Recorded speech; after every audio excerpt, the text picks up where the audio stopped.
표현한다. 뭐뭐이다. 이런 정의에 붙는 그런 단어들을 꼭 확인하고 기억해 주세요. 이란이 중요한 거야. 이란. 그치? 초전체는 이거였고 그래서 분극이 변하는데 분극이랑 음전화와 양전화가 일정 거리를 유지하며 마주보고 있는 상태를 말하는데 여기에서 뭐 동그라미 쳤어야 돼? 일정 거리. 얘들아 일정 거리를 유지하고 있으니까 얘가 변하면 문제가 생겨야 돼. 여기에서 분극이 변한다는 거는 결국 뭐가 변한다는 거겠어? 음전화와 양전화가 다른 물질로 변하진 않잖아. 그럼 당연히 분극이 변한다. 음전화와 양전화의 일정 거리가 어떻게 된다는 얘기겠죠. 그쵸? 자, 그래서 일정 거리를 유지하면 분극. 그런데 온도가 변하면 이 분극이 일정 거리가 변하더라. 특히 외부의 압력이나 전기장의 영향 없이도 분극이 이때 얘들아 온도 얘기 안 했어? 그치? 무슨 얘기 했어? 압력, 전기장. 얘는 분극을 변화시키지 못해요. 오로지 뭐? 온도가 변화시키는 거. 그치? 전기장의 영향 없이도 분극이 유지되는 현상을 가리켜 자발분극이라고 한다. 자, 자발분극이라고 한다. 이라고 한다. 이런 게 중요한 거라고. 그러면 우리 이 논리 따라갈 수 있습니다. 초전체는요. 온도가 변해서 분극이 변해. 그런데 온도만 영향을 미치지 압력이나 전기장은 영향을 못 미쳐. 그래서 자발분극을 이용하면 그냥 분극 말고 그 중에서 자발분극을 이용하면 다른 거는 괜찮고 다른 건 어차피 영향을 못 미치니까 우리는 살짝 온도만 변화시키면 얘를 어떻게 변화시킬 수 있어? 음전화와 양전화를 움직일 수가 있는 거야 얘들. 그치? 자, 쫓아갔습니다. 자, 그래서 또 나와 씨. 뭐 나오냐면 자발분극 특성을 가진 이 물질은 강유전체. 이게 끝이지 뭐. 요런 성격을 가진 게. 그럼 이런 과정을 쭉 합해가지고 뭐 하나를 집중할 수 있어? 강유전체로 이 과정을 한 번에 설명할 수 있죠. 그쵸? 이런 자발분극 특성을 가지는 물질은 강유전체다. 투전 센서에 적외선이 입사하면 강유전체 온도가 상승하여 여기 집중하셨어야죠. 그죠? 강유전체 온도가 상승하면 자 앞에서부터 봅시다. 온도 상승이면 분극이 변해. 그치? 분극이 변하면 음전화 양전화가 일정 거리를 유지하면서 마주보고 있던 게 뭔가 변화하겠죠. 그쵸? 그래서 온도가 상승하면 자발분 크기가 감소하고 크기가 감소하니까 어떻게 된대? 부유 전하가 발생한다. 그러면 앞에 우리 자외선 감지기 나왔었는데 자외선 감지기 그 다음에 적외선 감지기 설명할 때 항상 뭘 염두에 두고 있어야 된다? 두 개의 공통점과 차이점을 아셔야 된다. 기본적으로 공통점은 얘네가 파장을 전기로 만드는 건데 파장을 전기로 만들면서 무슨 얘기를 빠뜨릴 수가 없죠. 전하를 빠뜨릴 수가 없죠. 그렇죠? 뭔가 전하를 움직인다는 점에 있어서 공통점이라 이거야. 자, 그래서 부유 전하가 발생하니 떠다니니까 부유 전하일 거고 전하가 이렇게 이동하면 기전력에 발생하는 건 물리 배웠으면 당연한 거 아닙니까? 그죠? 기전력이 발생해서 전기 신호를 보낸다. 결국 얘도 이런 것을 전기 신호로 바꿔서 알아낼 수가 있다. 그렇답니다. 여기까지 끝. 그런 다음에 한편 해놓고 나오는 거는 뭐 하나가 나오냐면 거리의 제곱에 비례한다는 얘기가 나오는데 뒤에서도 나오지만 A가 B로 변할 때 크기가 2분의 1로 변했으면 얘랑 비례해서 제곱에 비례하는 관계면 얘가 2분의 1로 변할 때 C랑 D는 뭘로 변해야 돼? 2분의 1이 4분의 1로 변하겠지? 3분의 1로 변했으면 거리의 제곱이니까 9분의 1로 변할 거야. 계산하는 방법을 어렵게 생각하지 말고 이 정도로만 비문학에서는 생각해 주시면 됩니다. 알겠죠? 자, 그래서 마지막에는 요거 거리의 제곱에 비례한다는 얘기가 뭔 얘기였는지만 살펴보았으면 됐다. 자, 그럼 6번 윗글에서 알 수 있는 용어로 적절하지 않은 것은 했어. 이미 얘들아 봐봐. 불꽃을 감지하면 아까 우리 일정에다가 동그라미 쳤었지. 근데 불꽃 감지기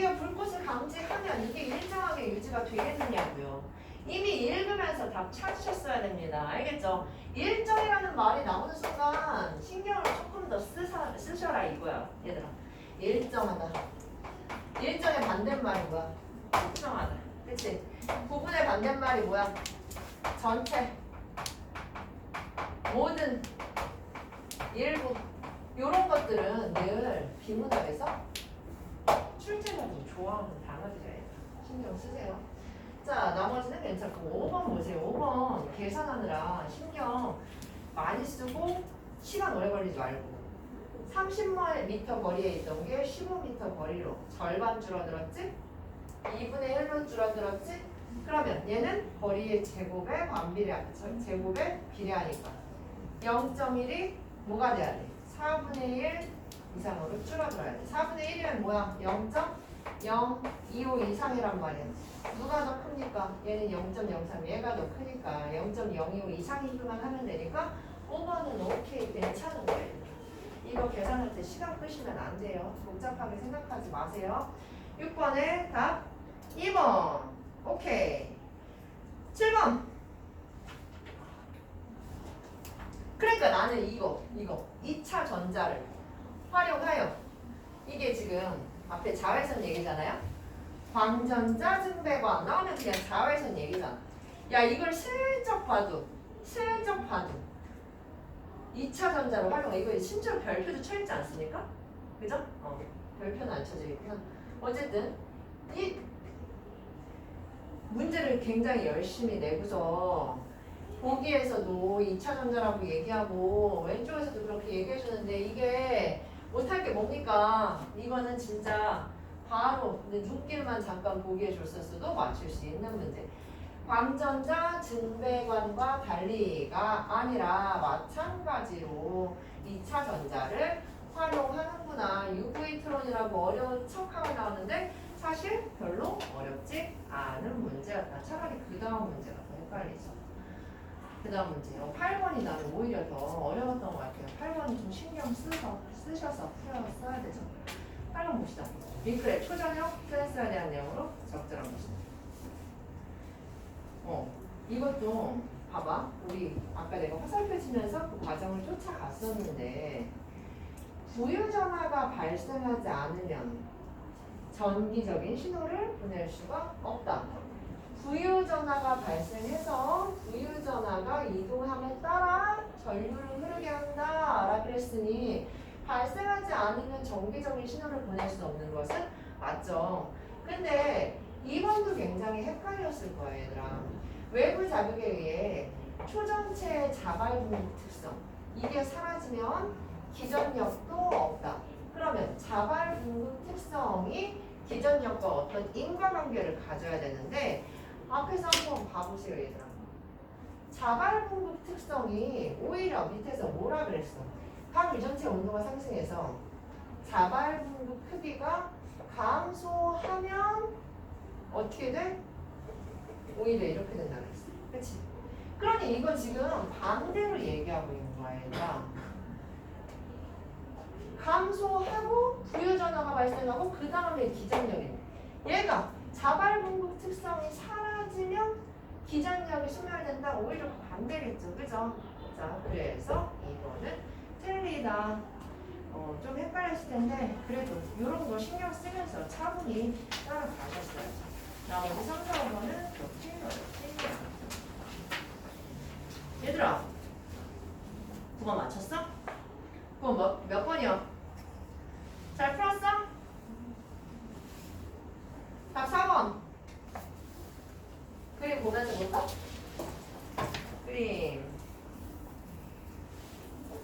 야 봐봐 내가 여기서 뭐 보라 그랬어? 파장 보라 그랬어. 파장 우리는 방지기를 통해서 방사 강도 상대값이래. 특히 상대값을 보는 게 아니라 강도니까 이 빛이 얼마나 셌냐 복사 에너지가 얼마나 세냐 이거 보는 거고 우리가 캐치해야 되는 거는 파장이야.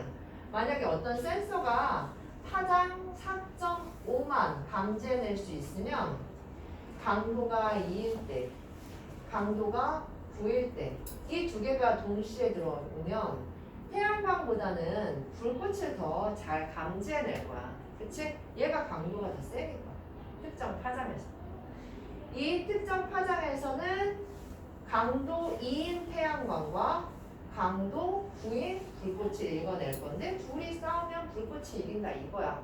그래서 얘는 오류가 날 확률이 좀 적겠죠. 그쵸? 우린 뭘 봐야 된다? 파장을 봐야 된다.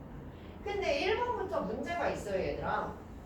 자외선 불꽃 감지기는 불꽃의 최대 방사 구간인 4.0에서 4.5 마이크로미터의 파장을 감지하는 센서를 사용해야 된다. 보자.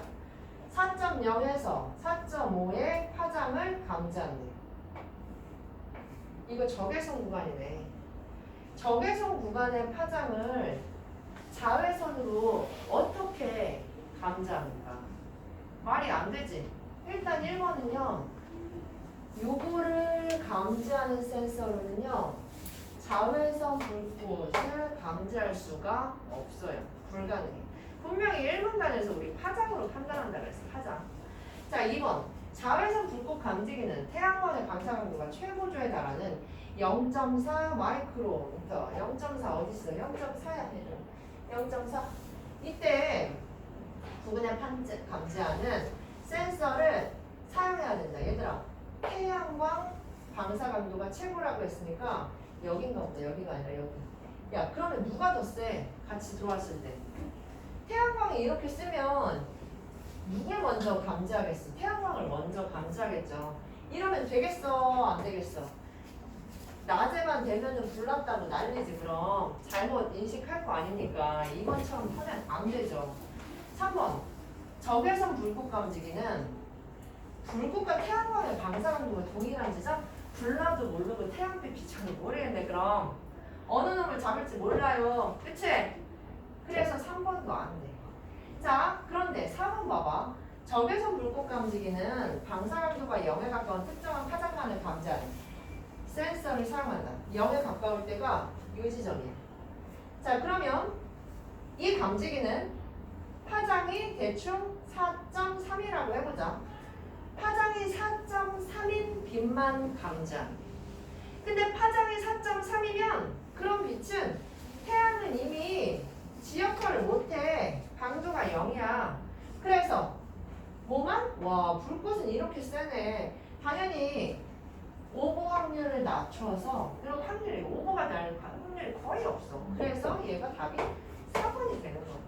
기준을 뭘로 할 것인가? 우리 뭘로 봐야 된다고? 파장으로 보고 이 파장에서 검색할 수 있는 태양광이 센가 불꽃이 센가 이거 비교해서 보셨어야 되는 문제다. 그래서 얘 답 4번. 괜찮지? 맞았어? 잘했어. 목요일날 시험 너네들 목요일날 보니까? 목요일날 잘 봐오는 거야. 알겠지? 세 번째 거 풀고 세 번째 거 조금 어려운데 잘 풀 수 있을 거예요. 풀어봅시다.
그래프 문제부터 풀어보세요. 14번부터 풀어보세요.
보세요. 그래프만 잠깐 설명하겠습니다. 얘들아, 실업 종류별로 실업 잘 나오니까 실업 종류 잘 정리하시고 잠깐 이 그래프부터 잠깐 볼게요. 여기 보면 이 F 곡선은요, F 이 사선, 그치? F 사선은 아무것도 아니야. F 사선이 왜 나와요? 수학에서 이런 거 나오지 않나? 역함수 배울 때 나오지 않나요? 그쵸? 역함수 배울 때 요거 45도 요거 가지고 이용해서 왔다 갔다 하잖아. 지금 그 얘기하고 있는 거잖아. 얘가 나온 이유는 완전 고용해서 얘랑 같은 부분. 얘가 얘랑 같고, 그리고 얘가 얘랑 같고. 요거 얘기해 주려고 그냥 그려놓은 거잖아. 그래서 UA 실업자 수에서 실업자가 이만큼인데 부분에서 얘기하고 있는 거는 실업자가 이만큼이야. 근데 고용할 수 있는 상태는 요만큼이야. 그러니 직장을 못 가진 사람은 이만큼인데 일자리는 이만큼밖에 없으니 해결이 다 안 돼. 다 안 되는데 우리가 어떤 정책을 사용해서 얘를 요만큼으로 끌어올릴 수가 있어. 근데 얘는 F라는 직선 위에 있기 때문에 실업자 수와 결혼의 수, 일자리의 수가 정확하게 일치해. 그치? 정확하게 일치하니까 더 이상 실업이 발생을 안 해야 딱 맞는 상태잖아. 근데 이론적으로는 그런데 실제로는 어때 얘들아? 실제로는 그렇지가 못하고 얼만큼? 이 가만큼의 실업이 발생을 한다는 얘기야. 그래서 이 가만큼이 얼만큼인가 보려면 이 VA만큼을 빼야 되는데 이 VA만큼이 얼만큼인지 보려면 이 F 곡선, F 직선에서 만나는 얘랑 얘가 있으니까 얘가 얘만큼이구나 라는 걸 알 수 있다는 거죠. 그렇죠? 그거 이상의 의미는 별로 없어. 그래서 UA에서 UT만큼이 아니라 UA에서 U1만큼이 빼면 뭐가 된다? 빼면 있네요. 수요 부족 실업자 수를 알 수 있게 된다라 그랬어. 그래프가 짧은 시간 안에 정확하게 이해되지 않아도 항상 본문에서 시키는 대로 해야 되는데 지금 봐봐. 수요 부족 실업자 수를 알 수 있게 된다. 뭐를 하면? UA에서 VA를 빼면. 그치? 그런데 이 VA는 요렇게 해서 구할 수가 있구나. U1과 동일하니까 결국 UA에서 U1을 빼는 거구나. 그러면 그대로 시키는 대로 하면 이 문제 보세요. 14번 문제 보세요. 14번에 2번을 보면 뭘 하래? 2번에서 수요 부족 실업자 수를 몇으로 놨어 얘들아? 15만 명이라고 놨는데 이 그래프에서 15만 명이면 여기에서 얘를 뺀 거잖아. 근데 얘에서 얘를 빼는 게 아니라 뭘 빼야 됩니까? 완전 고용 상태에 있는 얘를 빼줘야 되는 거죠. 그쵸? 그래서 20에서 5를 빼는 게 아니라 20에서 10만큼을 빼줬어야 돼. 그래서 얘가 15가 아니라 10만 명이다 라고 계산해줬어야 맞죠. 너네가 이 본문을 완벽하게 이해하지 못해도 이런 포인트들 수요 부족 실업자 수 부분만 읽어도 빨리빨리 풀겠다 얘들. 그치? 목요일날 너네 얼만큼 이해하고 있나 물어봐서 알고 있는 거 아니야 얘들아. 어떻게 해서든지 문제 답만 맞춰. 답만 맞춰. 일단은 그게 먼저야. 알겠지? 한번 잘 봐봐야 작년 11월 모의고사 봤던 거보다 조금은 올라야 그래도 공부할 맛이 나죠 얘들아. 알겠지? 자신감 갖고 목요일에 시험 잘 보고요. 중간고사 끝나고 봅시다.